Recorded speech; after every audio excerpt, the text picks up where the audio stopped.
The rain drummed against my apartment window like impatient fingers, matching the nervous tapping of my own against my phone screen. The small one-bedroom apartment that had been my sanctuary for the past year felt suddenly claustrophobic, the walls closing in with each passing minute. The scent of instant coffee lingered in the air, mixed with the faint smell of damp laundry I'd hung to dry earlier that morning. Beyond the rattling window, Chicago's skyline glittered through the downpour, lights blurred into watery smears against the night sky. "Stupid, stupid, stupid," I whispered, my voice barely audible over the storm. The text message glowed on my screen, sent 20 minutes ago to a number I should never have had in my contacts. The moment I'd hit send, regret had crashed through me like a physical wave. "Miss me yet? Dinner at your place was unforgettable. Maybe next time I'll bring dessert. Emma." It had been a joke. A stupid, reckless joke, born from 2 glasses of cheap wine and Tina's insistence that I needed to put myself out there after the disaster with Ryan. We'd found the number in my phone, saved under Do Not Contact, a warning to myself I'd failed to heed. "He probably won't even see it," Tina had said, laughing as she'd practically forced the phone from my hands after I'd typed the message. "These types have people managing their messages. Besides, he's probably forgotten all about you." But I hadn't forgotten him. How could I? Luca Valenti wasn't a man you forgot. I'd only met him once, serving drinks at an upscale charity gala where I'd picked up an extra shift to make rent. He hadn't said much, hadn't needed to. Even in a room full of Chicago's elite, he'd commanded attention with nothing but his presence. Dark eyes that missed nothing, a tailored suit that probably cost more than my annual salary, the subtle nod that sent men twice my size scurrying to do his bidding. Everyone knew who he was, even if they pretended not to notice. The whispers followed him. Luca Valenti, the youngest head of the Valenti crime family. Ruthless, dangerous, untouchable. And now I'd sent him a flirty text as a joke. Thunder rolled outside as I paced the worn carpet of my living room. 21 minutes now. I'd tried calling Tina 3 times, but she wasn't answering, probably passed out after dropping me home and heading to another bar. I was alone with my mistake. The harsh buzz of my phone made me jump, my heart pounding so hard I could feel it in my throat. Unknown number. I stared at it, frozen, until it stopped. 3 seconds later, it started again. With trembling fingers, I swiped to answer. Hello? Silence. Just the sound of rainfall and what might have been breathing. Hello? I tried again, my voice steadier. "Open your door, Emma." The voice sent ice through my veins. Smooth, controlled, with the slightest trace of an accent I couldn't place. I'd only heard it once before, thanking me for a drink I'd served him, but I recognized it instantly. "What? Mr. Valenti, I'm so sorry about that text, my friend. I'm outside your door. Open it." The line went dead. For a moment, I couldn't move, couldn't breathe. How did he know where I lived? Why was he here? My apartment was in a nondescript building, in a neighborhood that was neither good nor bad, the kind of place where people minded their business and didn't ask questions. The perfect place to disappear. Or so I'd thought. I moved to the door on unsteady legs, pressing my eye to the peephole before I could think better of it. He stood in the dimly lit hallway, alone, which surprised me. In my limited understanding of men like him, they never went anywhere without an entourage. His black coat was dotted with raindrops, his dark hair slightly damp.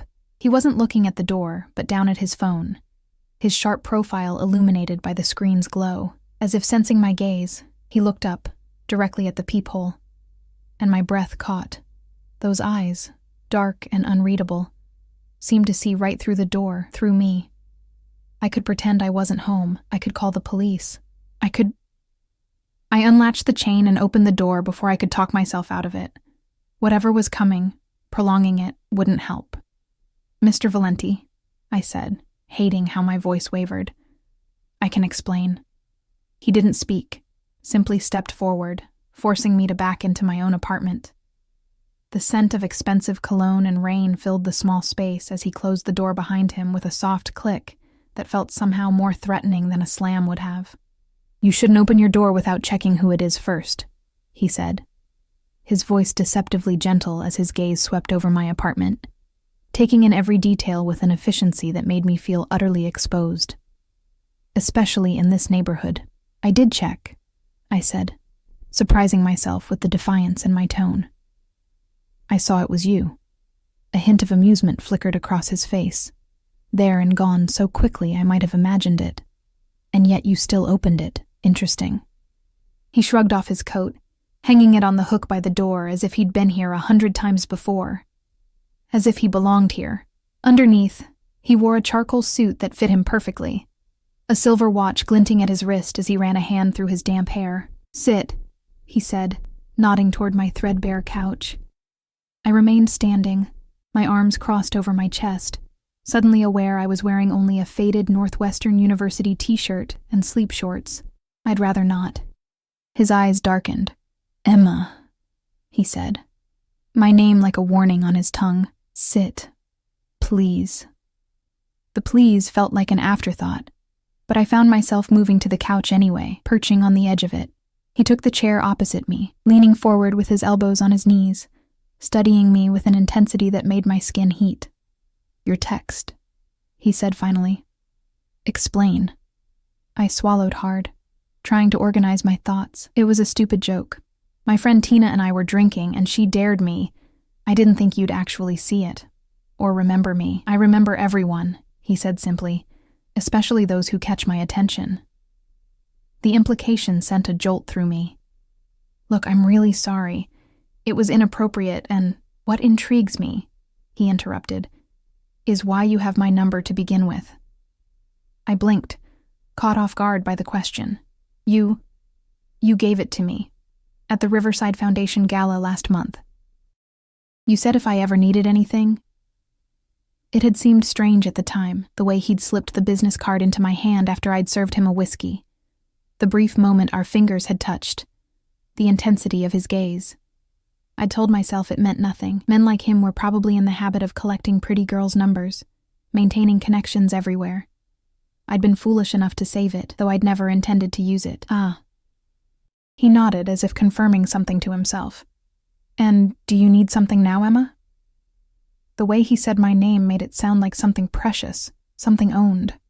A shiver ran down my spine that had nothing to do with the cold rain still beating against my windows. "No. I told you.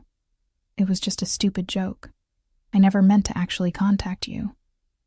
And yet here we are." He glanced around my apartment again. "Living alone?" The question felt invasive, dangerous. "That's none of your business." In an instant, his expression changed, hardened. He moved so quickly I barely registered it. One moment sitting across from me, the next looming over me, one hand braced on the back of the couch, the other tilting my chin up to force me to meet his gaze. "Everything about you became my business the moment you sent that text," he said, his voice low, controlled. "Do you have any idea what could have happened if someone else had seen it? If someone had tracked this number to you?" I couldn't look away, couldn't breathe. I don't understand." "No, you don't." His thumb traced my jawline, the touch surprisingly gentle despite the steel in his voice. "Men like me have enemies, Emma. Men who wouldn't hesitate to use anything or anyone to get to me." He released me and stepped back, pulling his phone from his pocket. He tapped the screen a few times, then held it up. My heart stopped. On the screen was a photo of me and Tina, leaving my apartment building earlier that evening to head to the bar. We were laughing, unaware of being watched.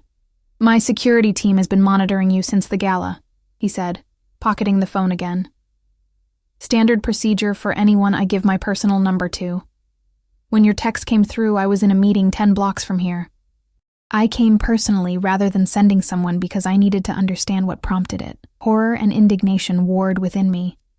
"You've been having me watched? That's stalking."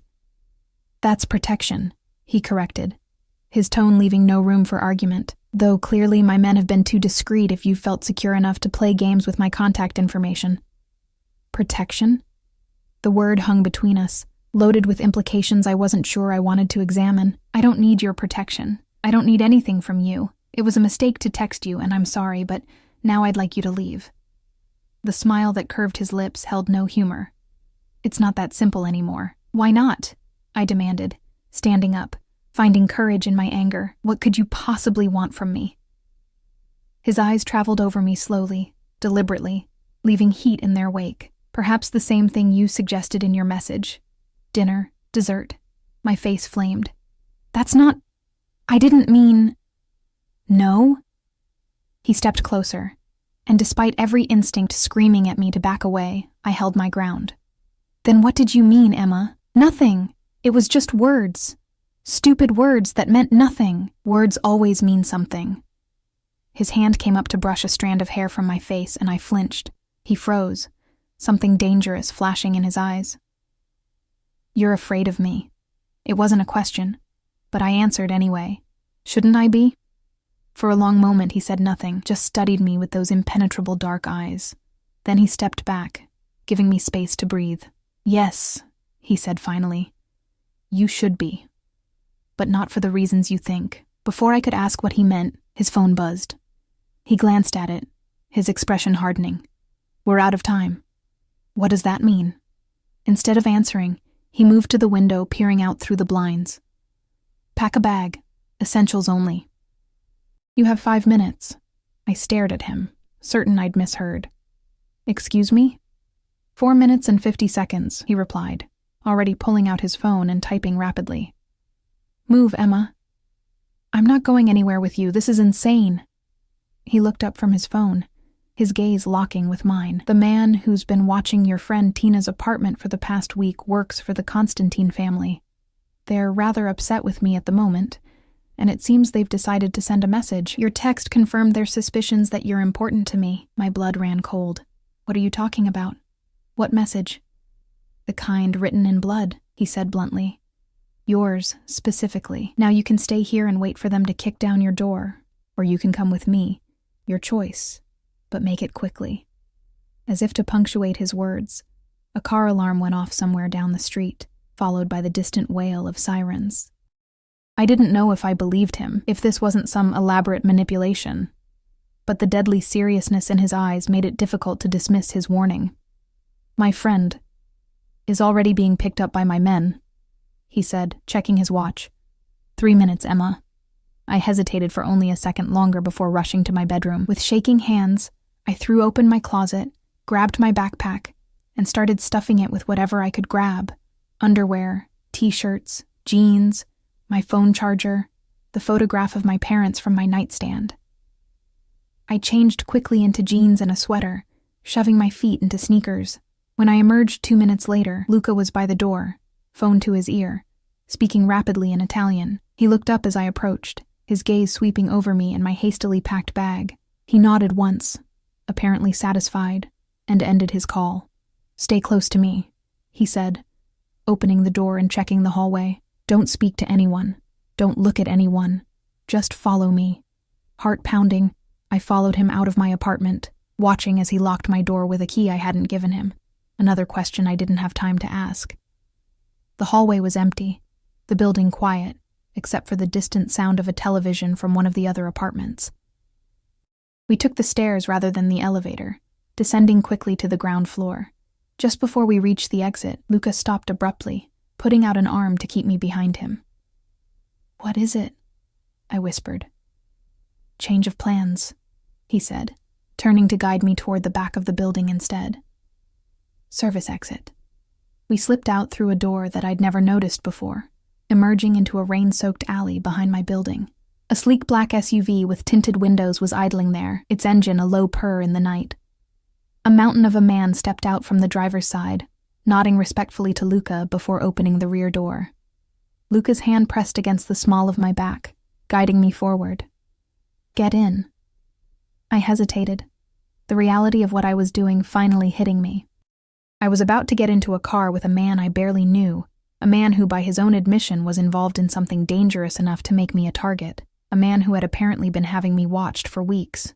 Emma, he said, his voice softening slightly as he sensed my reluctance. I give you my word. No harm will come to you while you're under my protection. And if I don't want your protection? If I walk away right now? His expression darkened. Then I can't guarantee what happens next.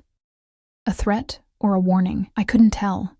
and I didn't have time to figure it out. The wail of sirens was getting closer, and there was an urgency in Luca's posture that hadn't been there before. I made my choice.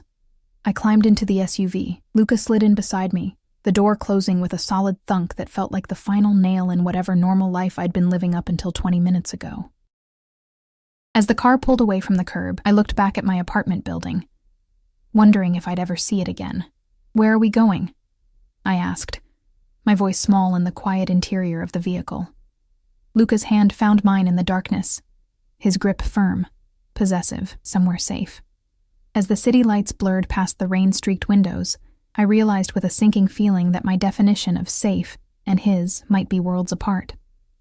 One reckless text, sent as a joke, had changed everything. And I was now in the hands of one of the most dangerous men in Chicago. What had I done? The city dissolved into a blur of lights and rain as we sped through streets I barely recognized.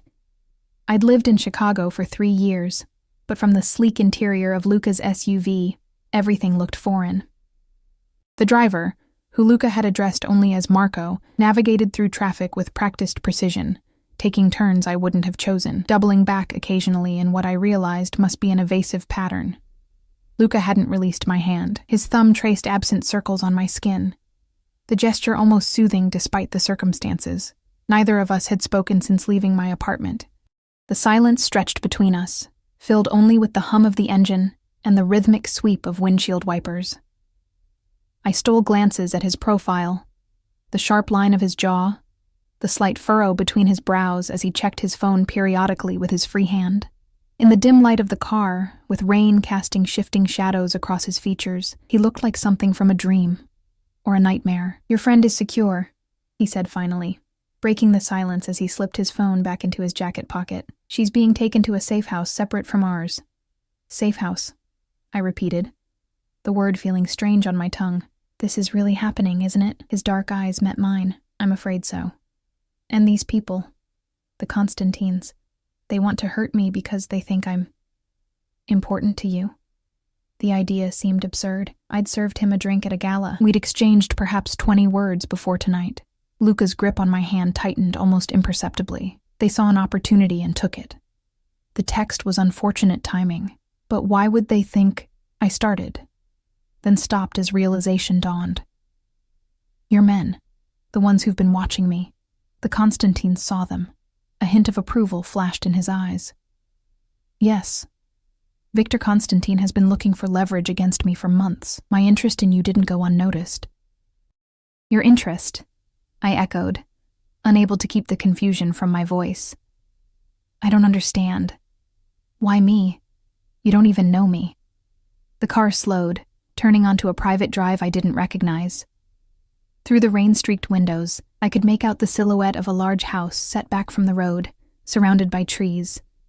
High walls and an ornate gate suggested both wealth and a desire for privacy. "We're here," Luca said, ignoring my question as the gate swung open to admit us. "This is one of my properties. You'll be safe here." The SUV pulled to a stop beneath a covered entrance. Before I could reach for the door, Marco was there, opening it, his massive frame shielding us from the rain as he scanned the surroundings with practiced vigilance. Luca stepped out first, then extended his hand to help me. The contrast between his smooth palm and the calloused edges of his fingers sent an involuntary shiver through me. These were hands that had done things, hard things, violent things perhaps, yet his touch remained gentle as he guided me toward the entrance. The house was a modern fortress disguised as a luxury residence. Floor-to-ceiling windows overlooked what appeared to be a lake, though in the darkness I could only make out the distant shimmer of water. The interior was minimalist, all clean lines and expensive simplicity. Nothing looked lived in. "You don't actually live here, do you?" I asked, taking in the pristine space. "No," Luca admitted, shrugging off his suit jacket and loosening his tie. The casual gesture felt oddly intimate. "This is a contingency residence. Only a few trusted people know of its existence." Marco disappeared down a hallway with my backpack, leaving us alone in the vast living room. Without the buffer of another person, the air between Luca and me seemed charged, heavy with unasked questions. "You should eat something," he said, moving toward what I presumed was the kitchen. "It's been a stressful evening." I followed, unwilling to be left alone in this strange place. That's one way of putting it. The kitchen was all gleaming surfaces and state-of-the-art appliances that looked untouched. Luca opened the refrigerator, revealing it to be fully stocked. Someone maintains this place, I observed, keeping it ready. I maintain many such properties, he said, removing containers that appeared to contain prepared meals, necessity in my line of work. And what exactly is your line of work, Mr. Valenti? I asked, watching as he transferred food to plates with surprising domesticity, besides terrifying women by showing up at their doors in the middle of the night. His lips curved into what might have been a smile as he placed the plates in a microwave. Please call me Luca. And I think you know what I do. I did. Everyone in Chicago knew the Valenti name, though most were smart enough not to discuss it openly. Import-export business was the official story. The reality involved territories and protection rackets, gambling operations, and who knew what else. The kind of business conducted in back rooms with no paper trail. How long do I have to stay here? I asked instead of acknowledging his statement. He leaned against the counter, studying me with those intense eyes. Until I'm confident the threat has been neutralized. A few days, perhaps longer. I have a job, you know. A life. Had. He corrected, the gentleness in his tone doing nothing to soften the finality of the word. That life is gone, Emma. The moment the Constantines identified you as a person of interest, your old life ceased to exist. I'm sorry. The microwave beeped, but neither of us moved. His words hung in the air between us, devastating in their simplicity. You're sorry? I repeated, anger finally breaking through the shock that had carried me this far. You're sorry? You've been having me watched for weeks. You've made me a target in whatever game you're playing with these people. You've forced me to leave my home. And now you're telling me I can never go back, and all you have to say is you're sorry? I hadn't realized I'd been moving toward him until I was right in front of him, fists clenched at my sides, trembling with rage. Up close, I could see the faint shadow of stubble on his jaw, the impossible length of his eyelashes, the barely perceptible scar that cut through his right eyebrow. What would you have me say? He asked, his voice dangerously soft. The truth. Why me? What do you want from me? For a long moment, he just looked at me, something unreadable flickering in his dark eyes. Then he reached out, his hand coming to rest on the side of my neck, thumb brushing my pulse point. The touch was light, but I felt trapped nonetheless, caught in the gravity of his presence. You remind me of someone I lost, he said finally. The resemblance. It caught me off guard that night at the gala. I wanted to understand it better. I swallowed, his thumb tracking the movement. Who? My sister, he said, the words clearly costing him something to speak aloud. Sophia. She died 5 years ago. The admission stunned me into silence. Of all the answers I'd imagined, this hadn't been one of them. The pain in his eyes looked genuine, a crack in the armor of control he wore so effortlessly. I'm sorry, I said automatically, then winced at how inadequate the words sounded. His hand fell away from my neck. The food is getting cold, just like that. The moment was over. He turned back to the microwave, retrieving our plates with mechanical efficiency. I followed him to a dining table that overlooked the dark water, still trying to process what he'd revealed. We ate in silence for a while, some kind of pasta dish that would have been delicious under normal circumstances. As it was, each bite felt like a struggle against the tightness in my throat. How did she die? I finally asked, unable to contain my curiosity. Luca's fork paused halfway to his mouth. He set it down carefully. Car bomb, meant for me. The bluntness of his answer made me flinch. God, that's awful. Don't say you're sorry again, he interrupted, his voice sharp. It was a long time ago, but the grief in his eyes told a different story. 5 years hadn't dulled the pain, hadn't even begun to heal the wound. Is that why you had me watched? Because I look like her? He took a sip of water before answering. Initially, but then I became concerned for your safety. Because of the Constantines? Because of the company you keep. His gaze hardened. Your ex-boyfriend, Ryan Sullivan. He's involved with people who traffic more than just drugs. The mention of Ryan sent ice through my veins. We'd broken up 6 months ago after I'd discovered his cocaine habit, a habit that had apparently escalated since our split. If the rumors Tina occasionally reported were true, how do you know about Ryan? I make it my business to know everything about the people in my territory, he said simply, as if this explained his intrusion into my personal life, especially those connected to people who interest me. I haven't spoken to Ryan in months, I said defensively. We're completely done. He doesn't seem to share that sentiment. He's been watching your apartment, following you to work. Did you know that? I set down my fork, appetite gone. No, Luca echoed. Of course not. You walk around with your headphones in, unaware of your surroundings. You leave your drink unattended at bars. You get into cars with strangers after they've forced their way into your apartment. A muscle ticked in his jaw. You make it remarkably easy for people to hurt you, Emma. His criticism stung, all the more because I suspected he was right. I'd always prided myself on my independence, but perhaps I'd confused independence with carelessness. So you've been watching me to, what? Protect me from my ex? Among other things. What other things? He didn't answer immediately, instead rising to take our plates to the kitchen. I followed, unwilling to let him evade the question. What other things, Luca? He turned to face me, his expression unreadable again. Perhaps I simply found you intriguing. There was something in his tone, something that made heat rise to my cheeks despite everything. You don't even know me. I know more than you think, he countered. I know you work 2 jobs, bartending and something with books that you're passionate about. I know you send money to someone in Seattle every month. I know you have nightmares that wake you at 3 a.m. I know you drink your coffee black except on Sundays, when you allow yourself cream and sugar. Each word felt like an invasion, an intimacy I hadn't granted. Stop it. I know you paint when you're anxious. I know you keep a baseball bat by your door but wouldn't know how to swing it effectively.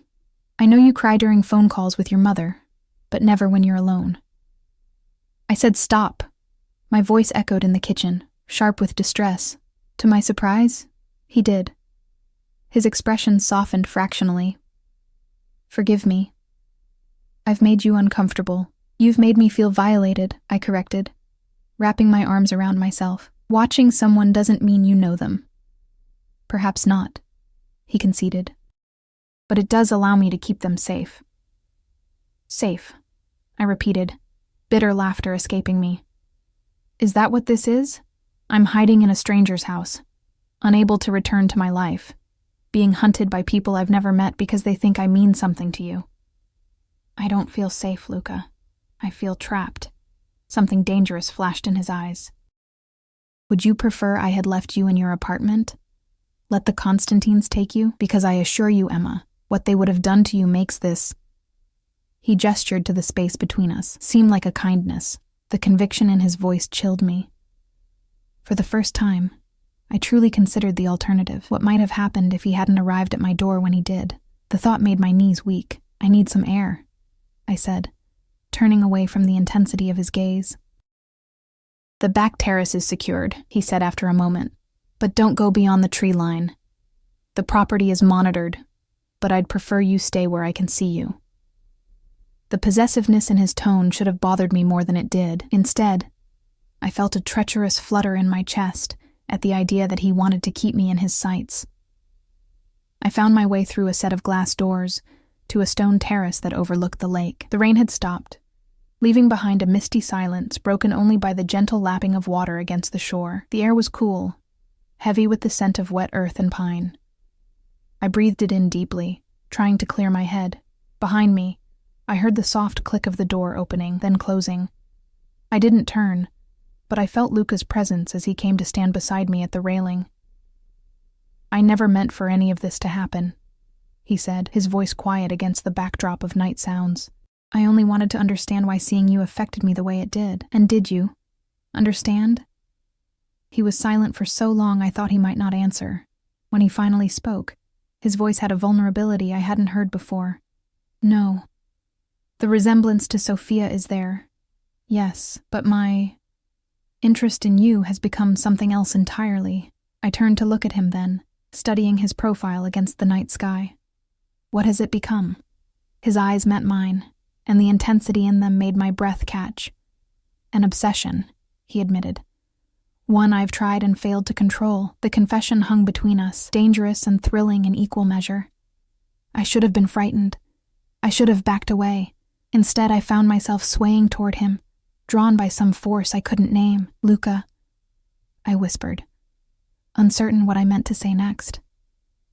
His phone rang, shattering the moment. The vulnerability vanished from his expression as he answered it, speaking in rapid Italian that sounded tense, urgent.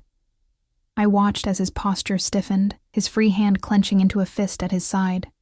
When he ended the call, his face had transformed completely, becoming the mask of the dangerous man I'd glimpsed in his threats earlier. "What is it?" I asked, dread pooling in my stomach. "The Constantines," he said, already moving toward the door, gesturing for me to follow. "They found your friend Tina before my men could reach her."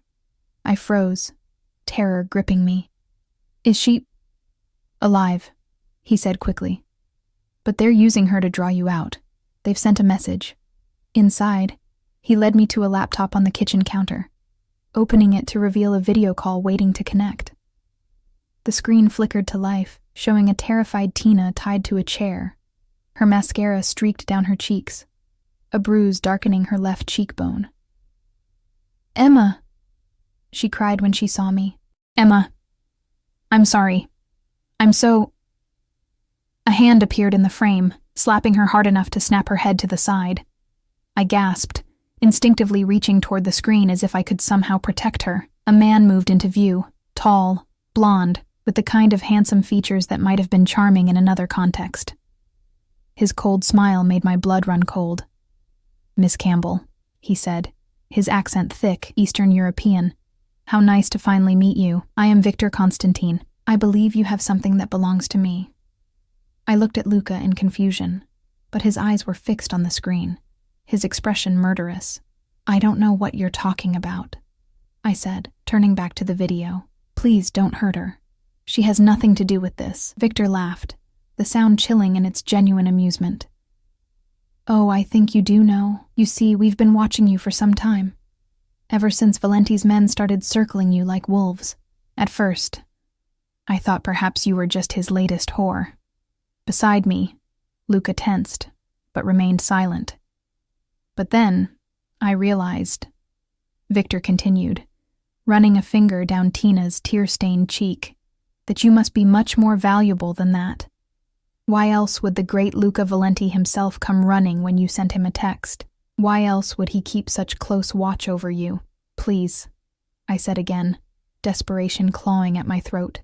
"Whatever you think I am to him, you're wrong. We barely know each other." Victor's smile widened. "Is that what he told you? How fascinating." He leaned closer to the camera. "Ask him about the thumb drive, Miss Campbell. Ask him what was on it that was worth my brother's life." I turned to Luca, confusion mixing with growing horror. "What is he talking about?"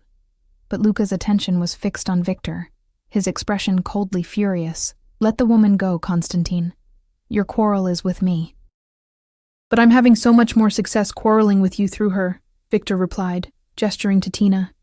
"You have until dawn to bring me what I want, the original drive and all copies, or your girlfriend's friend here will be returning to her in pieces."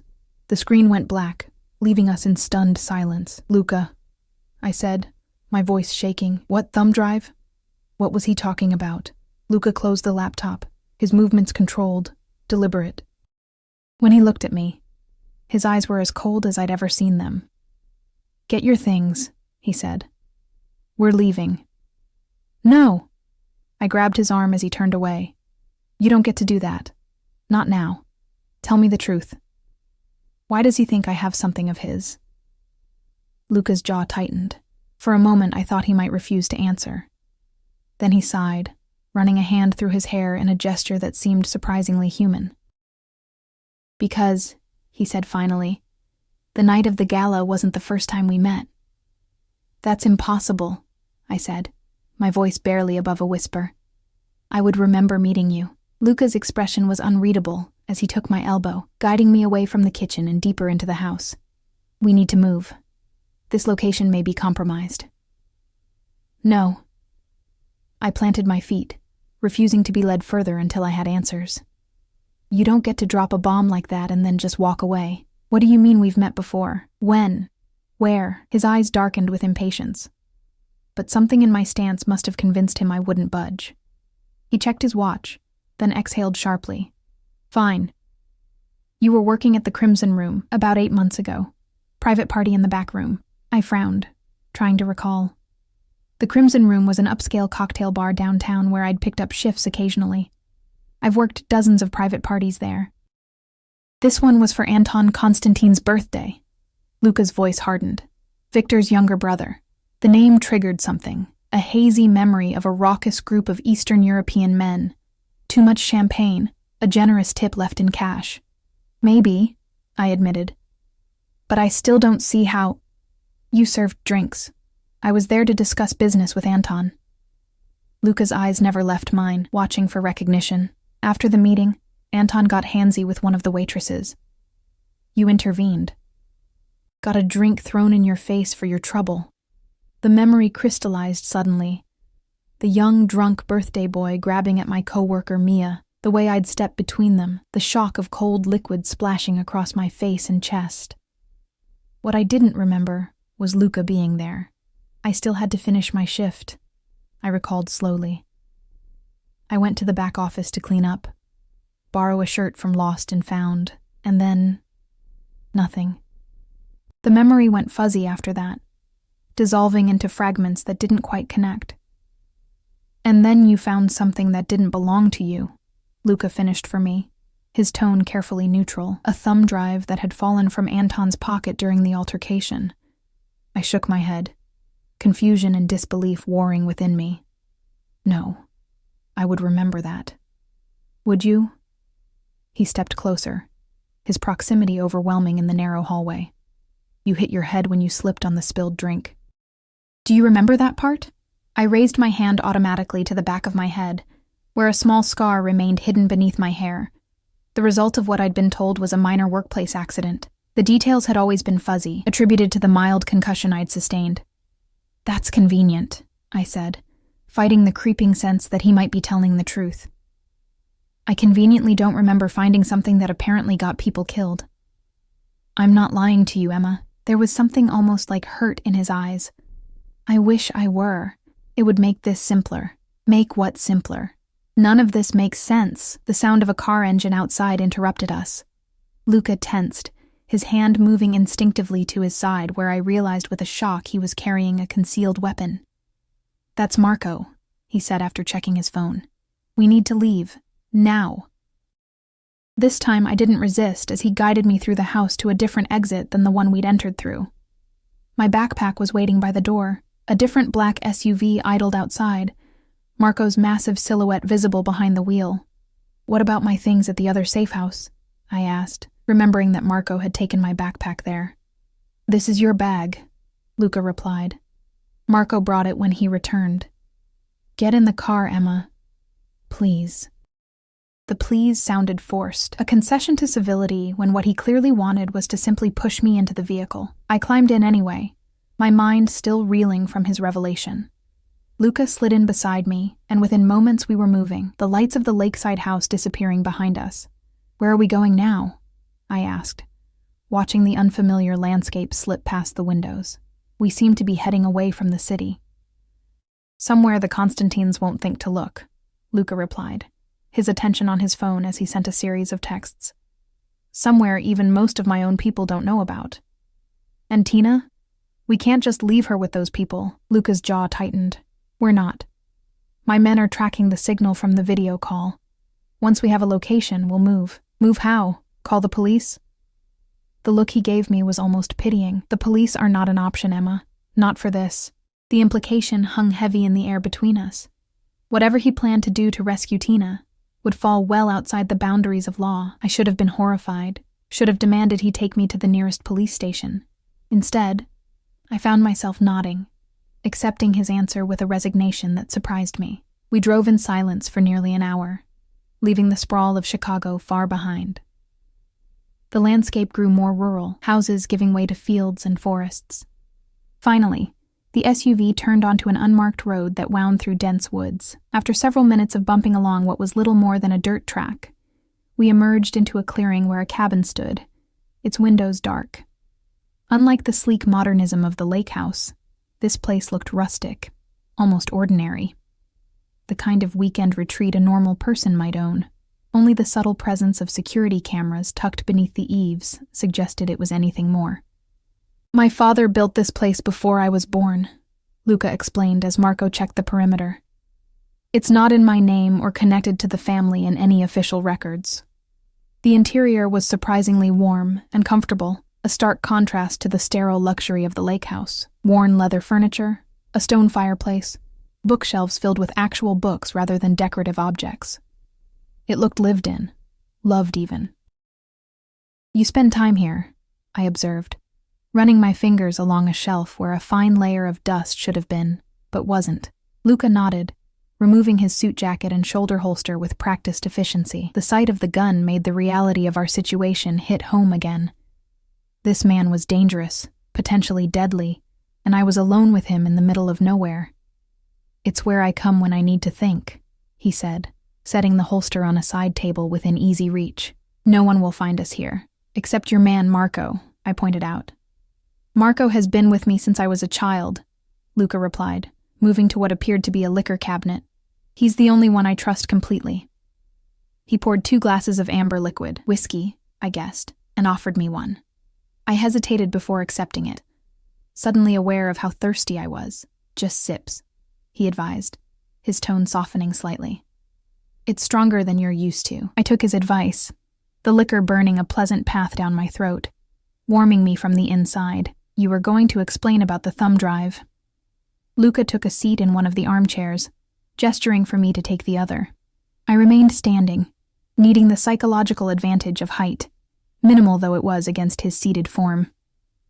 "The drive contained evidence," he said after a moment. "Financial records, dates, names, the kind of evidence that could destroy several powerful families, mine included." "So it was what? Blackmail material?" "Insurance," he corrected. Anton Constantine was young, ambitious, reckless. He'd collected the information as leverage against his rivals, including his own brother. He brought it to our meeting that night, hoping to use it to negotiate a better position for himself in our arrangement. I took another sip of whiskey, trying to process the implications. "And when I found it, I found you," Luca continued. "Unconscious in the back office, the drive was in your hand." A chill ran through me despite the whiskey's warmth. "What did you do to me?" His eyes flashed with something almost like hurt. "Nothing that you're implying. I checked your pulse, made sure you weren't seriously injured. Then I took the drive and left." "You just left me there? Unconscious?" The betrayal I felt was irrational. We'd been strangers then, but potent nonetheless. "I called an ambulance from a burner phone," he said, his voice hardening defensively. "Made sure you'd be found quickly. Then I left." "And the thumb drive?" "I destroyed it," he said, watching me carefully, after copying the contents. The pieces were starting to fit together. "And Anton found out somehow." Luca nodded. "He suspected. Couldn't prove it was me who took it, but he knew it was missing after his encounter with you. Started making inquiries. 3 weeks later, he was found in the Chicago River with his throat cut." I gasped, the glass nearly slipping from my fingers. "You—" "Not me," Luca interrupted sharply. "I had no reason to kill him. The information on that drive was far more valuable to me with him alive and in my debt. Then who?" "Victor." Luca's expression darkened. He discovered his brother's collection of secrets and eliminated the threat. But the drive was already missing, and Anton's final calls had been to people asking about a bartender who'd been working the night of his party. The implications hit me like a physical blow. He thought I still had it, or knew where it was. Yes. And when my men started appearing around you, he assumed it was because I was working with you. I sank into the chair opposite Luca, legs suddenly too weak to support me. "But why did you start having me watched in the first place, if you'd already dealt with the drive?" Something shifted in Luca's expression, a flash of emotion quickly masked. "After Anton's death, I knew Victor would eventually trace the missing drive back to you. I assigned men to watch you, to intercept any threat before it reached you. Out of the goodness of your heart, I couldn't keep the skepticism from my voice. Out of responsibility, he countered. My business with Anton put you in danger. I couldn't leave you unprotected. It was a perfectly reasonable explanation. Too reasonable, perhaps. And the gala? You just happened to be there when I was working? A muscle ticked in his jaw. I arranged it. I wanted to see you for myself, to understand if you remembered anything from that night. You could have just asked me. Would you have told the truth to a stranger asking about a stolen drive full of incriminating information? He had a point, infuriating as it was to admit. So what happens now? We just hide out here while your men try to find Tina? Luca leaned forward, his elbows on his knees, suddenly intense. Victor believes you have the drive, or know where it is. Nothing I say will convince him otherwise. He's not a man who trusts easily. The only way to ensure your safety, and your friends', is to give him what he wants, but you destroyed it. I have the copy, he said, but giving it to him means exposing vulnerabilities in my own organization. People will die, Emma. My people. The weight of those words hung heavy between us. He was asking me to choose, Tina's life or the lives of people I'd never met, people who worked for a criminal enterprise I wanted no part of. There has to be another way, I said, desperate for an alternative. Luca's phone chimed before he could respond. He checked it, his expression hardening into something cold and dangerous. They've found where they're holding your friend. Where? An abandoned factory on the south side, one of the Constantine properties that didn't make it onto official records. He was already rising, moving with purpose as he retrieved his weapon. Marco and I will handle it. I'm coming with you, I said, standing to face him. Absolutely not. She's my friend, Luca. This is happening because of me. This is happening because of Victor Constantine's paranoia and greed. He corrected, his voice sharp. And you'll only be in the way. I won't stay behind while you— I couldn't finish the sentence, couldn't put into words what I knew he planned to do. While I what, Emma? He challenged, stepping close enough that I had to tilt my head back to maintain eye contact. While I kill the men who took your friend. Is that what you're afraid of? I swallowed hard. Yes. Good, he said softly. You should be afraid of that. You should be afraid of me. But I wasn't. Not in the way he meant. What frightened me most in that moment was the realization that I trusted him to do whatever was necessary to save Tina, that somehow, in the space of a few chaotic hours, this dangerous man had become my only hope. If you're not back by dawn, I said instead, I'm calling the police. Something like amusement flickered in his eyes. With what phone? In the middle of nowhere? I glanced around, realizing I hadn't seen a landline. My own phone had no service this far from the city. I was completely cut off.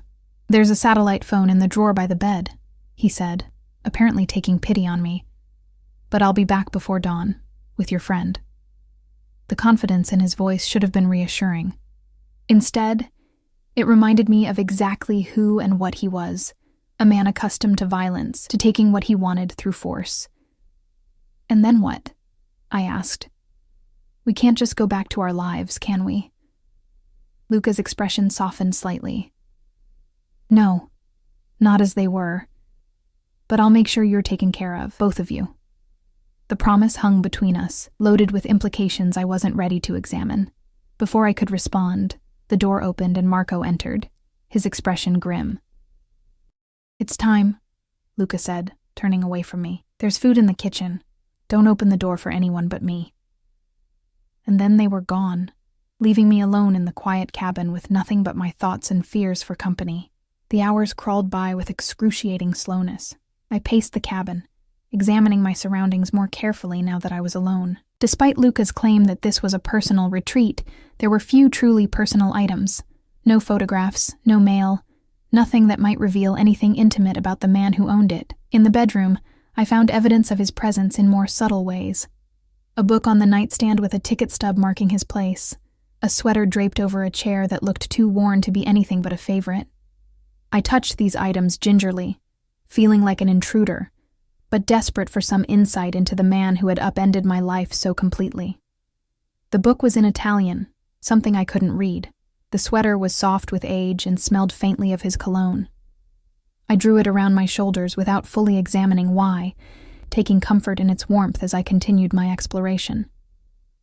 A desk in the corner held a locked drawer, the only thing in the cabin that seemed deliberately secured. My fingers itched to try to open it, but I resisted the urge. I'd already stumbled into enough trouble without actively seeking more. In the kitchen, I found the promised food, simple provisions that required minimal preparation. I wasn't hungry, but I forced myself to eat something anyway, knowing I needed to keep my strength up. For what, I wasn't entirely sure. As I ate, I contemplated my options. They were, I had to admit, severely limited. I could try to flee, but where would I go? I had no transportation, no phone service, and no idea where I was. Even if I managed to reach civilization somehow, Victor Constantine's men would still be looking for me, and Tina would still be in danger. I could wait for Luca to return, hope that his rescue mission succeeded, and then, what? Accept whatever new life he arranged for me? The thought should have terrified me, but instead it sent a complicated mix of emotions swirling through my chest. In the span of one night, everything I knew had been stripped away. My apartment, my job, my sense of who I was and what my life meant. All of it suddenly felt like a facade, a flimsy construction that had collapsed at the first real test. And beneath the rubble, a disturbing thought was taking shape. Maybe this chaos, this danger, this man, maybe this was more real than anything I'd experienced before. I was still wrestling with this unsettling idea when I heard a car approaching. My heart leapt into my throat as I moved to the window, peering cautiously through the blinds. The black SUV had returned, pulling up in front of the cabin. Luca emerged first, his clothing disheveled, a dark stain on his white shirt that I prayed wasn't blood. Marco followed, supporting a figure between them that I recognized with a surge of relief. "Tina!" I cried, rushing to open the door despite Luca's earlier warning. My friend looked up at the sound of my voice, her face pale and tear-streaked but gloriously, wonderfully alive. "Emma?" I ran to her, taking her weight from Marco as she stumbled toward me. She felt fragile in my arms, trembling like a leaf in a storm. "It's okay," I whispered, guiding her inside. "You're safe now." Luca followed us in, his expression unreadable as he watched our reunion. There was definitely blood on his shirt, I realized, but he moved without any sign of injury. The blood wasn't his. "She needs rest," he said, his voice controlled, professional, and probably a doctor, but that will have to wait until morning. I led Tina to the couch, helping her sit as she clung to my hand like a lifeline. "What happened?" I asked, looking between her and Luca. "What did they do to you?" "They didn't..." Tina swallowed hard, her voice hoarse. "They just scared me. A lot. Said they'd start cutting off fingers if..." She broke off, fresh tears spilling down her cheeks. "It's over now," I soothed. Though I had no right to make such promises, Luca disappeared into another room, returning moments later with a glass of water and what appeared to be prescription pills. "For the pain," he explained, offering them to Tina. "Nothing too strong." She hesitated, looking to me for guidance. I nodded, and she accepted them with shaking hands. "Thank you," she said, her voice small as she looked up at Luca, "for coming for me." Something shifted in his expression, a momentary softening that vanished as quickly as it had appeared. "You should rest," he said again, turning away. I helped Tina to the bedroom, settling her under the covers. She was asleep almost instantly, exhaustion and medication pulling her under. I watched her for a few moments, reassuring myself that she was really here, really safe, before returning to the main room. Luca stood by the fireplace, staring into the flames he'd apparently just lit. He'd changed his shirt, I noticed, but there was still a smudge of something dark on his wrist. He'd rolled his sleeves up, revealing forearms corded with muscle and marked with scars I hadn't noticed before. "Is she really okay?" I asked quietly. He didn't look up from the fire. "Physically, yes. They hadn't started on the threats they made in the video yet. Mentally." He shrugged. "That depends on her resilience. And the men who took her?" Now he did look at me. his eyes reflecting the firelight. Do you really want the answer to that question, Emma? I didn't, but I asked anyway. Did you kill them? Yes. No hesitation. No remorse. Just a simple statement of fact. I should have been horrified, should have recoiled from him, from the violence he represented. Instead, I found myself nodding, accepting his answer with a calm that disturbed me. What happens now? I asked, wrapping my arms around myself, suddenly cold despite the fire's warmth. Now we wait, he said, turning back to the flames. Victor will discover his men are dead. He'll come looking for us with everything he has. But he won't find us here? Eventually he might. Nothing stays hidden forever. Luca moved to pour himself a drink, not offering me one this time.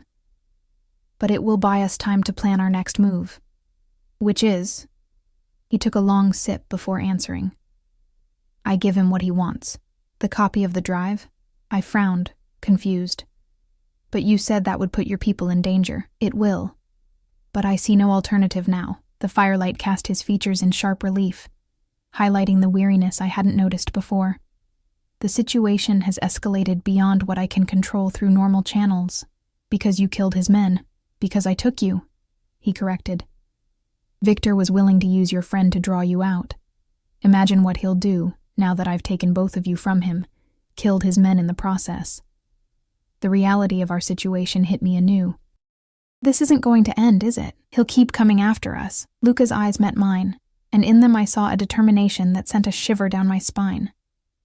Not if he's no longer able to. The implication was clear. You're going to kill him. It's the only permanent solution, he said simply, as if discussing a business strategy rather than murder. There has to be another way. Like what, Emma? There was a sudden edge to his voice. Go to the police, turn state's evidence, enter witness protection. Do you really think a man like Victor Constantine couldn't find you if he wanted to? Couldn't get to your family, your friends? I flinched at the mention of my family. You leave them out of this. I wish I could, he said, his voice softening slightly. But they're already in it. The moment Victor identified you as valuable to me, everyone you care about became a target. Valuable to you, I repeated, focusing on the phrase that had been nagging at me all night. Why am I valuable to you, Luca? Really, it's not just because I look like your sister, is it? He set his glass down carefully, his movements deliberate. No, it's not just that. Then what? He crossed the room toward me, stopping close enough that I could feel the heat radiating from his body. I've watched you for months, Emma, learned your routines, your habits. Seen how you care for the people around you, how you fight for them even when it costs you. That's not an answer, isn't it? His hand came up to cup my cheek, the gesture surprisingly gentle from a man I'd just watched admit to murder. I've lived my life surrounded by people who want things from me. Power, money, protection. No one sees past what I represent to who I am. And you think I do? I didn't pull away from his touch, though I knew I should. I think you could, he said softly, if given the chance. Before I could respond, a noise from the bedroom caught our attention. Tina, calling my name. I stepped back from Luca, breaking the strange tension that had built between us. You should go to her, he said, his hand falling back to his side. She needs you more than I do right now. I nodded, grateful for the interruption, yet strangely reluctant to leave. At the bedroom door, I paused, looking back at him. For what it's worth, I said quietly, I think I'm starting to see you, Luca Valenti. And I'm not sure if that terrifies me or thrills me more. A ghost of a smile touched his lips. Perhaps both is the appropriate response. Perhaps it was. As I closed the door behind me, going to comfort my traumatized friend, I couldn't shake the feeling that despite everything, the danger, the violence, the complete upheaval of my life, something fundamental had shifted within me. Something that couldn't be undone, no matter how this ended. And in the quiet of my mind, a treacherous thought formed. Maybe I didn't want it to be undone. Morning arrived with pale light filtering through unfamiliar windows. I'd spent the night beside Tina, listening to her breathe, reassuring her when nightmares jolted her awake. Now she slept peacefully, the worst of her fear seemingly exhausted. I slipped from the bedroom quietly, my body stiff from the awkward position I'd maintained through the night. The cabin was silent, except for the soft crackle of embers in the fireplace. Luca sat in one of the armchairs, his posture suggesting he hadn't moved much since our conversation hours before. "Did you sleep at all?" I asked, my voice sounding too loud in the morning quiet. He looked up, dark circles beneath his eyes confirming my suspicion. Someone needed to keep watch. "What about Marco?" "Perimeter checks every hour." Luca stretched, rolling his shoulders to release tension. "He'll be back soon with supplies." I moved to the kitchen, searching for coffee. The domesticity of the action felt surreal after everything that had happened. "You have a plan," I said. Not a question, but a statement. The beginnings of one. He rose, joining me in the kitchen, reaching past me to open a cabinet I hadn't checked. His proximity sent a shiver through me that had nothing to do with fear. "Here." Our fingers brushed as he handed me the coffee canister. The touch lingered a heartbeat longer than necessary. "Thank you." I busied myself with the coffee maker, needing the distraction. "Are you going to share this plan, or is it on a need-to-know basis?" A hint of a smile tugged at his lips. "Developing a taste for sarcasm, I see." "Developing a taste for answers," I countered, measuring grounds into the filter. "My life is at stake, too." He leaned against the counter, watching me work. "Victor expects me to contact him, to try to negotiate. He believes I'll offer the drive in exchange for your safety. And will you?" "I'll offer it," he said carefully. "But the exchange won't go as he expects." I turned to face him fully. "You're setting a trap." "Yes." "And what happens when he doesn't show up himself? When he sends more men instead?" Luca's expression hardened. "He'll come." "Victor's pride won't allow him to delegate this. Not after I took you and your friend from under his nose. Killed his men." The casual reference to killing should have disturbed me more. Instead, I found myself nodding, accepting his assessment. "And if you're wrong?" "I'm not." The certainty in his voice was absolute. "But I need your help to make this work." "My help?" I almost laughed. "What could I possibly do that your men can't?" "Victor believes you have the drive or know where it is. He needs to believe I'm bringing you to the exchange because you've insisted on being there, on seeing this through yourself." Understanding dawned. "You want me to be bait. I want you to be present," he corrected. "Under the full protection of my men, with no actual risk to yourself." "No actual risk," I repeated incredulously, "in a confrontation with a violent criminal who wants me dead." Luca stepped closer, his intensity filling the small kitchen. "I would never let anything happen to you, Emma. Never." The conviction in his voice made my heart stutter. "You can't promise that." "I can," he insisted. "And I do." We stared at each other, the air between us charged with something I couldn't, or wouldn't, name. The coffee maker gurgled behind me, breaking the moment. "I'll think about it," I said, turning back to pour 2 cups. "But first, I need to check on Tina." He accepted the coffee I offered, his fingers grazing mine again. "Of course." When I returned to the bedroom, Tina was awake, sitting up against the headboard with wary eyes that relaxed slightly when she saw me. "Hey," I said softly, sitting beside her. "How are you feeling?" "Like I got hit by a truck, then the truck backed up and hit me again." She attempted a smile that didn't reach her eyes. "What the hell is happening, Emma? One minute we're at the bar, the next I'm being grabbed off the street by men with guns, and then—" She trailed off, shuddering. "It's complicated," I said, knowing how inadequate that sounded. "No shit." She took my hand, squeezing hard. "That man, Luca, he killed people last night, to save me." Her voice dropped to a whisper. "I saw it happen, Emma. He didn't even hesitate." I swallowed hard. "I know." "Who is he to you? Really?" It was the question I'd been asking myself all night. "I'm not sure yet," I admitted. "But he's the only reason we're both still alive." Tina searched my face, finding something there that made her eyes widen slightly. "You're falling for him." "No," I said too quickly.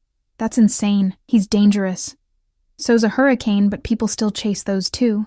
She shook her head. I saw how he looked at you last night, like you were the only thing that mattered in the entire world, like he'd burn it all down to keep you safe. Her words hit something raw inside me. It's not like that. Isn't it? Tina leaned back against the pillows, suddenly looking exhausted. Just be careful, Em. Men like that. They don't love the way normal people do. It's all possession and obsession. The warning felt unnecessary. I'd seen the dangerous edge to Luca's interest in me. Yet something in me rebelled against Tina's assessment, wanted to defend him. Before I could respond, a soft knock at the door interrupted us. Luca stood there, his expression carefully neutral. Marco's back, he said. He's brought clothes, food, medical supplies. Thank you, I replied, unsure what else to say with Tina watching us so intently. I've drawn a bath for your friend, he continued, his eyes flicking briefly to Tina. Thought she might appreciate it. The thoughtfulness of the gesture surprised me. That would be great, wouldn't it, Tina? She nodded, still watching Luca warily. Yeah, thanks. I helped her to the bathroom, where a steaming bath awaited, complete with towels and fresh clothes laid out. Once she was settled, I returned to find Luca in the kitchen, unpacking groceries with a domestic ease that seemed at odds with everything I knew about him. That was kind, I said, leaning against the doorframe. The bath. He glanced up, then continued his task. It's a basic comfort. Everyone deserves that after trauma. There was something in his tone, a personal knowledge of trauma that made me wonder what experiences had shaped him, what had turned a man capable of such consideration into someone who could also kill without hesitation. I'll do it, I said abruptly. Help with your plan. His movement stilled. You're certain? No, I admitted, but I don't see another way out of this. For any of us. He turned to face me fully, studying me with an intensity that made me feel transparent. Thank you. Don't thank me yet. I have conditions. A hint of amusement flickered in his eyes. Of course you do. Tina stays here, safe, with Marco. She doesn't come anywhere near the exchange. He nodded. Already part of the plan. And when this is over, assuming we survive, you help us disappear. New identities, new lives. Somewhere Victor's associates can't find us. That won't be necessary after Victor is dealt with, he said, with a confidence that sent a chill through me. You can't be sure of that. There could be others who'll want revenge. Luca stepped closer, closing the distance between us. What if I don't want you to disappear? The question hung between us, loaded with implications. What do you mean? You know what I mean. His voice softened. From the moment I saw you, truly saw you, not just the resemblance to Sophia, I've been unable to get you out of my mind. The thought of you vanishing from my life. He trailed off, jaw tightening. I don't find that acceptable. What you find acceptable isn't the point, I said, fighting to keep my voice steady despite the way my heart raced. My life isn't yours to control. No, he agreed, surprising me. It isn't. But I am offering you a choice. What choice? Stay, he said simply. With me. Under my protection. The offer stunned me into momentary silence. As what? Your prisoner? Your pet? Anger flashed in his eyes. As my partner, if that's what you want. Or simply as someone under my protection, maintaining whatever life you choose to build. The terms would be yours to set. It was the last thing I'd expected. This dangerous man offering me agency, choice. Why? His expression softened fractionally. Because in all my years of watching people, calculating their motives and manipulating their desires, you're the only one who's ever looked at me and seen past the name, the power, the violence. You see me, Emma, the man beneath it all. You've killed people, I said, needing to remind us both of this fundamental truth. Yes, he acknowledged without hesitation, and I'll kill again to protect what's mine. I won't pretend to be something I'm not, but with you. He reached out slowly, giving me time to pull away, and brushed a strand of hair from my face. With you, I could perhaps be more than what I've been. The sincerity in his eyes made my chest ache. This was madness, Stockholm Syndrome at its finest, and yet I couldn't deny the pull I felt toward him, the strange sense of recognition, as if some part of me had been waiting for him without knowing it. "I can't promise anything," I said finally. "Not until this is over, not until I've had time to think clearly, away from all this chaos." He nodded, accepting my answer with a grace that surprised me. "That's all I ask. The possibility." The bathroom door opened, interrupting whatever might have come next. Tina emerged looking better, still pale, still shaken, but cleaner and more composed. The moment between Luca and me dissipated, reality reasserting itself. The rest of the day passed in a strange limbo of domestic routines and intense planning. Luca outlined his strategy for the exchange, a meeting at an abandoned factory complex that both families had used for legitimate business in the past. Neutral ground theoretically, though I gathered from his tone that Luca had already taken steps to ensure the advantage would be his. Marco would remain with Tina, while a team of Luca's most trusted men would position themselves throughout the complex before our arrival. I would accompany Luca, seemingly as insurance that the drive would be handed over only after my safety was guaranteed. In reality, I would be wearing a bulletproof vest beneath my clothes and would remain in the car until Victor's arrival was confirmed and the situation secured. "He'll expect a double cross," I pointed out, as we reviewed the plan for the third time. "He's not stupid." "No," Luca agreed. "He's not stupid, but he is predictable. He'll expect the obvious double cross, men hidden in the rafters, a sniper on the roof. He won't expect what's actually coming." "Which is?" Luca's smile was cold. "Let's just say we've had someone inside Victor's organization for years. Tonight, that investment pays off." I shivered, not wanting to know more details. The less I knew about the specifics of what would happen, the less complicit I would feel in the violence to come. As evening approached, tension built in the small cabin. Marco prepared weapons with methodical precision. Luca made phone calls in rapid Italian, his voice controlled but with an undercurrent of authority that reminded me of exactly who he was. Not just the man who'd shown me kindness and concern, but a leader of men capable of orchestrating death from a distance. Tina watched it all with a detachment that worried me, her eyes vacant except when they fixed on me. Then they filled with a concern that made guilt twist in my stomach. "You don't have to do this," she said when we had a moment alone. "We could still run, find a police station, ask for protection." "And say what?" I asked gently. "That we're caught between warring crime families? That we have no evidence but our word against theirs? We'd be dead before the paperwork was filed." She didn't argue, which told me she'd already reached the same conclusion herself. As darkness fell, Luca found me standing by the window, watching the forest grow dim around us. "It's time," he said quietly. I nodded, not trusting myself to speak. The reality of what we were about to do, what he was about to do, pressed down on me with suffocating weight. Tina hugged me fiercely before I left. "Come back," she whispered.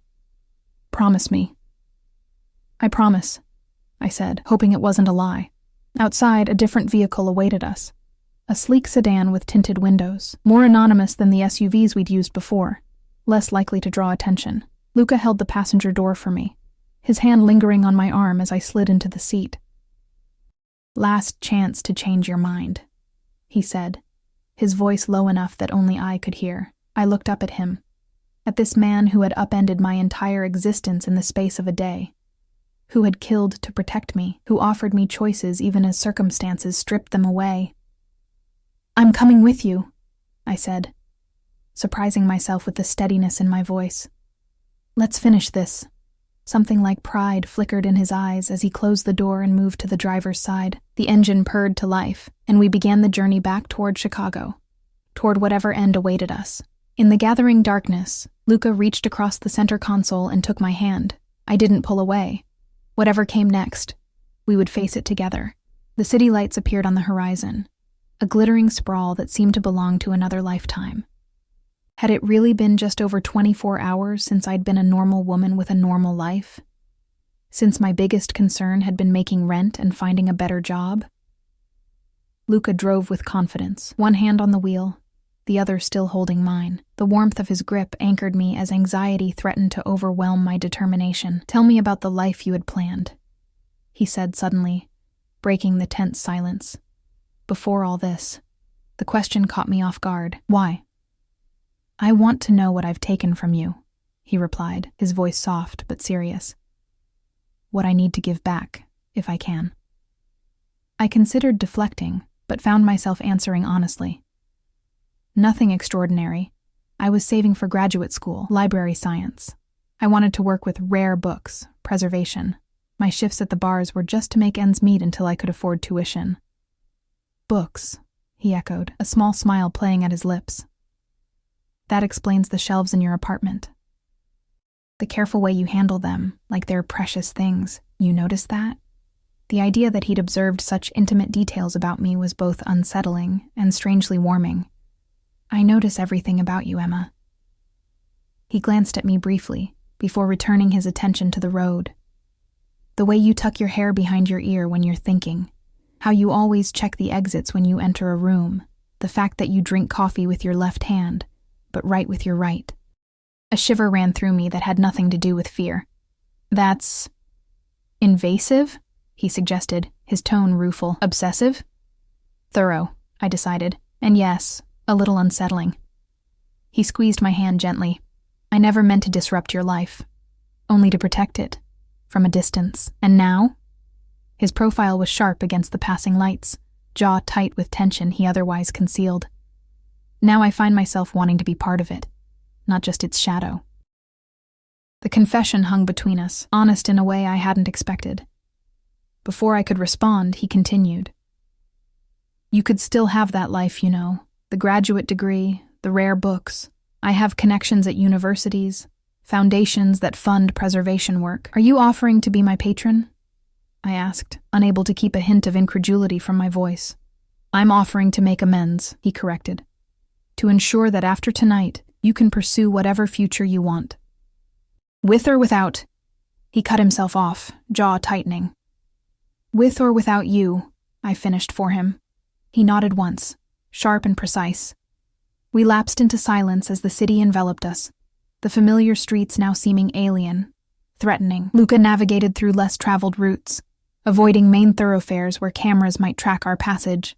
Finally, we turned into an industrial area, the buildings growing more dilapidated with each block. "We're being followed," Luca said suddenly, his voice calm despite the words. 2 cars back, black sedan. My heart lurched as I resisted the urge to turn and look. Victor's men? Possibly, or police. Either way, a complication. He made another turn, this one sharper, accelerating slightly. Change of plans. There's a phone in the glove compartment. Password is 7294. Send a message to the contact labeled Falcon. Tell him we're moving to position B and need immediate support. I fumbled with the glove compartment, finding the sleek phone inside. My fingers trembled as I unlocked it and located the contact. Moving to position B, need immediate support. I hit send, then looked to Luca for further instructions. "Now call Marco," he directed. "Tell him the change, but use these exact words. The package needs rerouting to the alternate delivery point." I did as he asked. Marco's gruff acknowledgement the only response before the line went dead. "What does that mean?" I asked, trying to keep my voice steady as Luca took another sharp turn. "It means the location is compromised. We're moving to our backup." His expression was focused, almost predatory now. "And it means you're staying in the car with 2 of my men while I handle this personally." That wasn't the plan. "The plan has changed." He cut me off, his tone leaving no room for argument. "I won't risk you further." He made several more seemingly random turns, the pursuing car still visible in the side mirror. Then, without warning, he accelerated into an alleyway so narrow I was certain we wouldn't fit. The sedan scraped through with inches to spare, emerging into a small courtyard behind what appeared to be an abandoned warehouse. 3 identical black SUVs waited, engines running. Men in dark clothing stood beside them, weapons visible. "My team," Luca explained, bringing our car to a stop. "The identical vehicles are to confuse anyone tracking us. You'll go in one with Paolo and Enzo. I'll take another. The third will serve as a decoy." Before I could respond, he was out of the car, striding toward the waiting men with an authority that transformed him. This was Luca Valenti in his element, the controlled businessman replaced by the commanding presence of a man born to power. I watched as he issued rapid instructions, the men nodding with efficient respect. When he returned to me, he opened my door and helped me out, keeping his body between me and the alley entrance. "The men following us have stopped at the alley mouth," he said, his voice low. "They're waiting for backup, which confirms they're victors. We have minutes, at most." From one of the SUVs, a man emerged carrying what looked like a bulletproof vest. "Put this on," Luca instructed, taking it from him. "Under your jacket."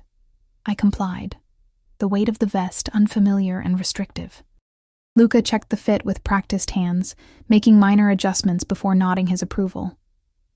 "Emma," he said, his voice softening as he took my face between his hands. "Whatever happens next, remember that The crack of gunfire interrupted him, a bullet pinging off the sedan's trunk near us. In an instant, I was pulled down behind the vehicle, Luca's body covering mine protectively as his men returned fire. "Get her out!" Luca shouted, and suddenly I was being lifted, half carried toward one of the SUVs. I looked back, desperate to see Luca, but he had already moved to a position of cover, gun drawn. "Wait!" I called, struggling against the arms that held me. "Luca!" He glanced back, his eyes finding mine for a brief, electric moment. Then he nodded to the man holding me, a command, and I was bundled into the waiting vehicle.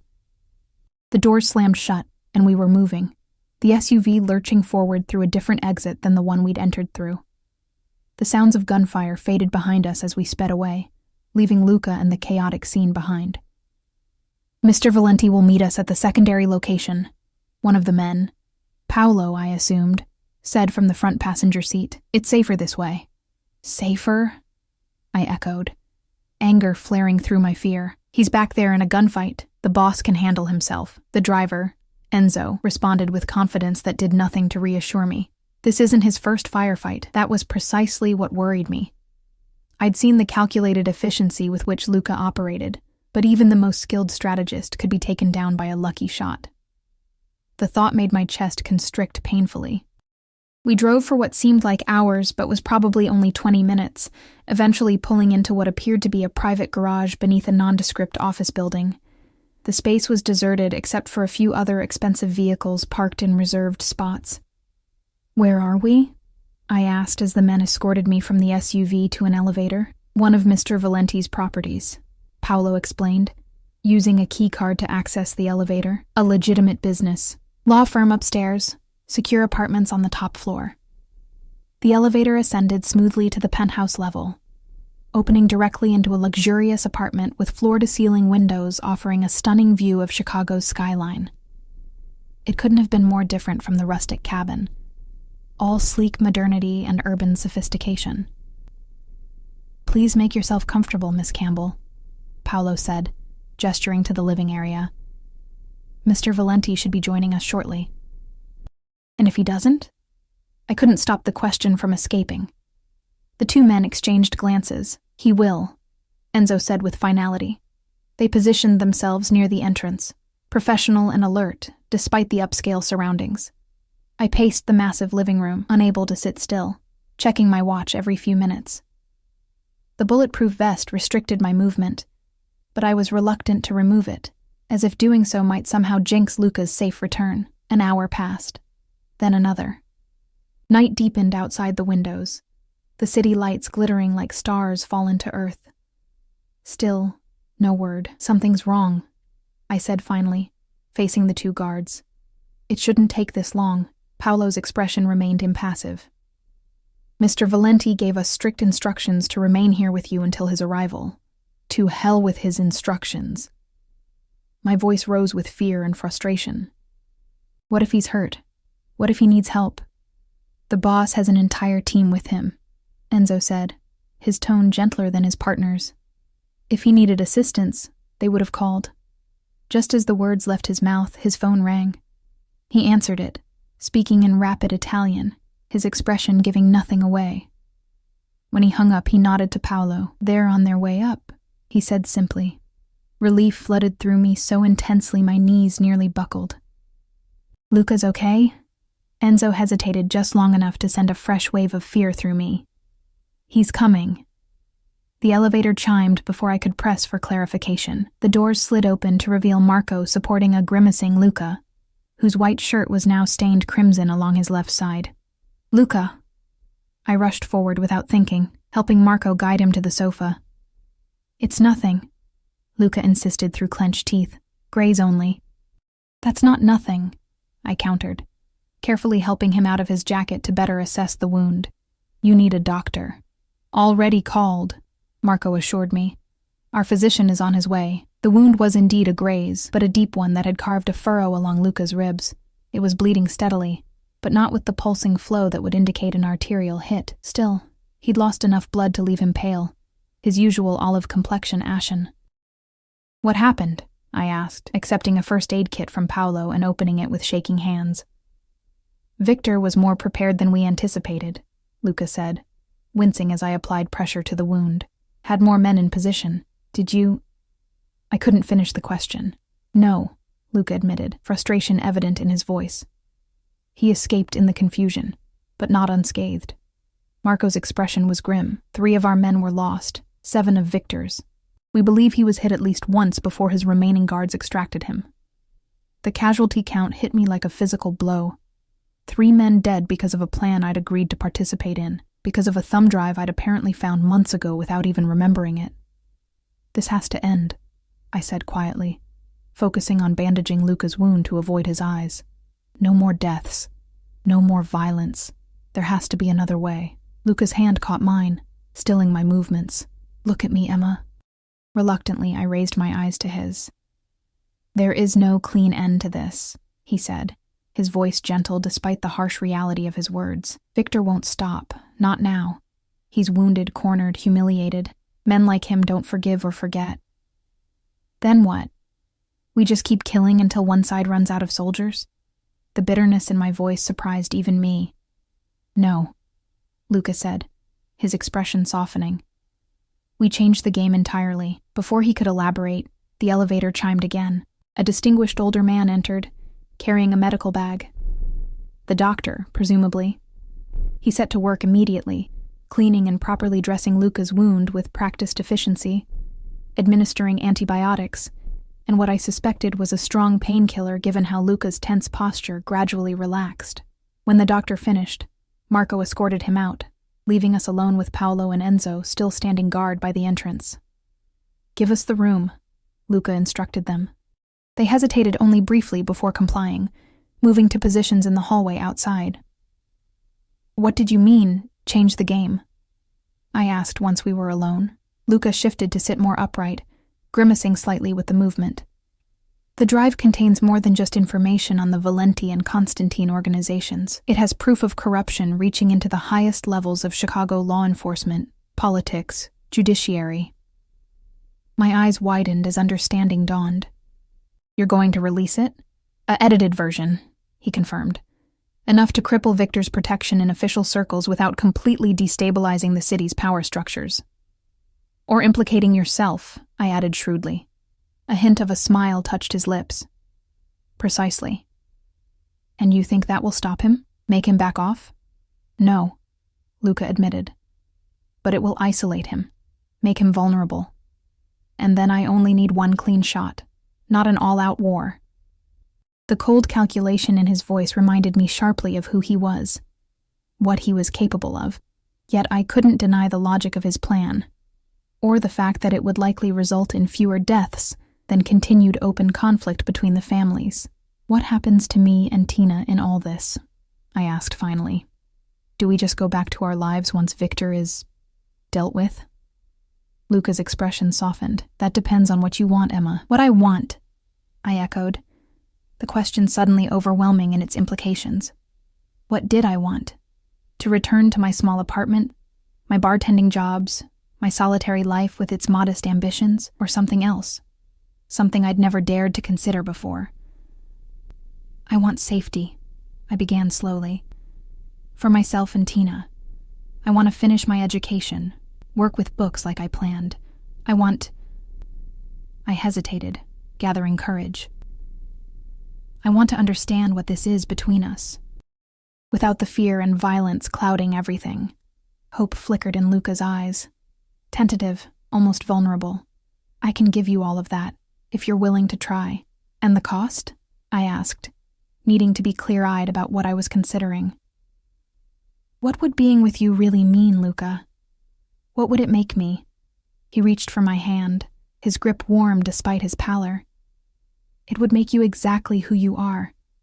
Emma Campbell, book lover, loyal friend, survivor. The woman who sees me for who I truly am, not just what I've done. He paused, choosing his next words carefully. I would never ask you to become something you're not, only to accept me as I am. It wasn't a simple choice. Nothing about Luca Valenti was simple.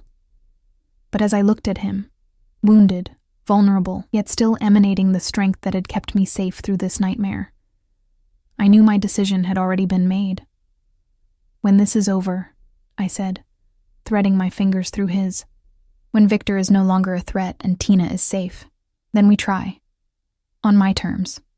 Your terms. He agreed, bringing my hand to his lips. Whatever they may be. The future stretched before us, uncertain but filled with possibility. There would be challenges, his world and mine colliding in ways I couldn't yet imagine.